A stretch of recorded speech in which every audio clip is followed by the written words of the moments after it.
দাঁড়িয়েছি।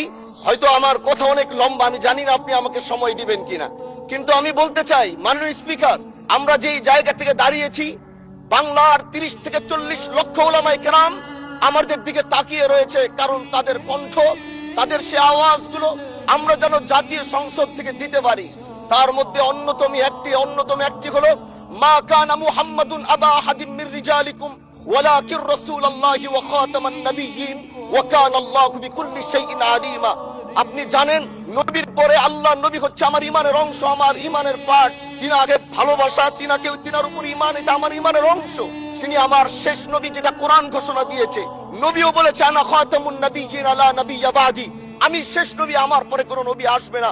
কিন্তু মাননীয় স্পিকার, দুঃখের সাথে বলতে হয়, বাংলাদেশে এরকম একটি পার্ট রয়েছে, যেই পার্টের এক অংশ মানুষ, তারা নবীকে অস্বীকার করে, তারা মুসলমান দাবি করে।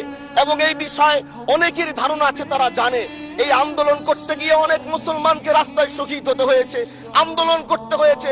স্বাধীনতার পর থেকে আজও সে আন্দোলন চলছে, কিন্তু আজও পর্যন্ত সেটা পাইনি। আমি মাননীয় প্রধানমন্ত্রীকে বলবো, আপনি বাংলাদেশে একটি ইতিহাস রচনা করে যাবেন। আপনার মাধ্যমে যদি এটা স্বীকৃতি পায়, যারা নবীকে অস্বীকার করে তারা কোনোদিন মুসলমান থাকতে পারে না, এটা আইনের মাধ্যমে, এটা বাংলাদেশের পার্লামেন্ট থেকে ঘোষণা হবে, সেটা আমরা চাই। মাননীয় স্পিকার, একটি কথা আপনি জানেন, আমরা আমাদের নবীকে সবচেয়ে বেশি ভালোবাসি, যিনি আখিরি নবী, যাকে বলা হয়েছে ওয়ামা আরসালনাকা ইল্লা রাহমাতাল লিল আলামিন। আমরা বারবার দেখছি কিছুদিন পর পর কারা যেন কিভাবে এসে আল্লাহ নবীর শানে কটূক্তি করে, নবীকে নিয়ে অশ্লীল ভাষায় গালিগালাজ করে, নবীর শানে কটূক্তি করে।